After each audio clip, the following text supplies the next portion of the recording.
Friends, welcome to Nila's kitchen. நம்ம இன்றைக்கி என்ன பார்க்க போகிறோம்னா கொத்தமல்லி சட்னி எப்படி அரைக்கலாம்னு பார்க்கலாங்க. நான் ஆயில் வந்து ஒரே ஒரு அரை டேபிள் ஸ்பூன் அளவு ஊற்றிருக்கேங்க. காயிட்டும் பாருங்கள். ஆயில் காய்ச்சதும் கடலைப்பருப்பு நான் 1 ஸ்பூன் அளவு எடுத்துக்கிறேன். உளுந்து 1 ஸ்பூன் போட்டுக்கிறேன். ரொம்ப நிறையா போடணுன்ட்டுலாம் இல்லை.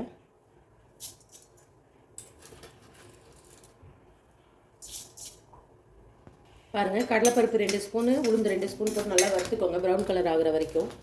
பாருங்கள், இந்த கடலைப்பருப்பு உளுந்து நல்லா பொரிஞ்சு வருது. அந்த ஸ்டேஜில் 2 பச்சை மிளகாயும் இப்படியே போட்டு வதக்கிறேன். இந்த ஆயிலே வதங்கணும் பச்சை மிளகாங்க. உளுந்து செவந்து வரத்துக்குள்ளே பச்சை மிளகாவும் நல்லா வதங்கிடுங்க.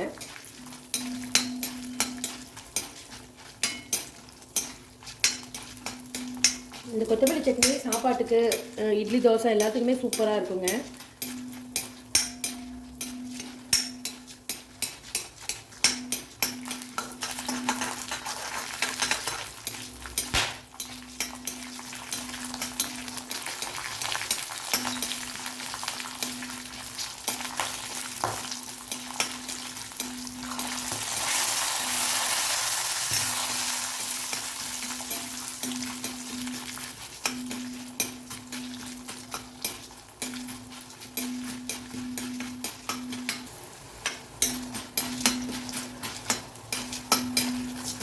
நல்லா ப்ரௌன் ஆகியில் இந்த 2 வரமிளகாயும் போட்டுக்கிறேன். 2 பச்சை மிளகாய், 2 வரமிளகாங்க. நான் இன்றைக்கி காலத்துக்கு மல்லித்தலையில் தான் செய்ய போகிறேன். 2 பேத்துக்கு அது கரெக்டாக இருக்கும் அளவு நான் சொல்கிறது. இந்த ஆயிலே நல்லா வறுத்துருங்க.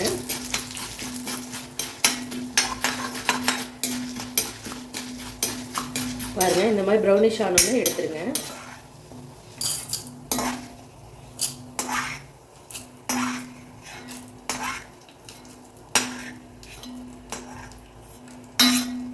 பாருங்கள், இந்த அளவுக்கு நல்லா பொரிஞ்சால் போதும்.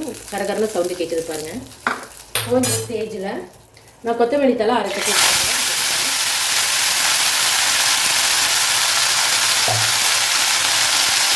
பாருங்கள். சின்ன துண்டு புளி எடுத்துருக்கேன். நல்லா வதக்குவாங்க.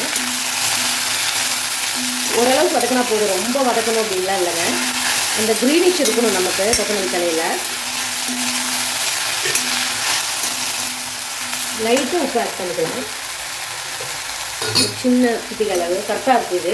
கத்திரி தான் நம்ம டேஸ்ட் பார்த்து கூட ஆட் பண்ணிக்கலாங்க அரைக்கும்போது. பாருங்கள், கொத்தமல்லி தலை இந்த அளவுக்கு வதங்கினா போதும், ரொம்ப வதங்கணும் அப்படின்லாம் இல்லைங்க. இப்போ நான் ஆஃப் பண்ணிடுறேன். ஆறுனதுக்கப்புறம் மிக்ஸி ஜாரில் மாற்றிக்கலாம். பாருங்கள், ஃபஸ்ட்டு அந்த கடலைப்பருப்பு, உளுந்து இதெல்லாமே இந்த மாதிரி பொடியாக நுணுச்சிக்கணும். அதுக்கப்புறம் தான் நம்ம கீரையை சேர்க்கணும். எடுத்தோடனே கீரையை சேர்த்துடக்கூடாது, பரபரப்பாக இருக்கும். அப்புறம் திருப்தியாக இருக்க மாதிரி ஃபீல் ஆகுங்க. சூப்பரான ஒரு கொத்தமல்லி சட்னி ரெடி ஆயிடுச்சுங்க. இந்த மாதிரி நீங்களும் ட்ரை பண்ணி பாருங்கள். ட்ரை பண்ணி பார்த்துட்டு மறக்காமல் எனக்கு கமெண்ட் பண்ணுங்கள்.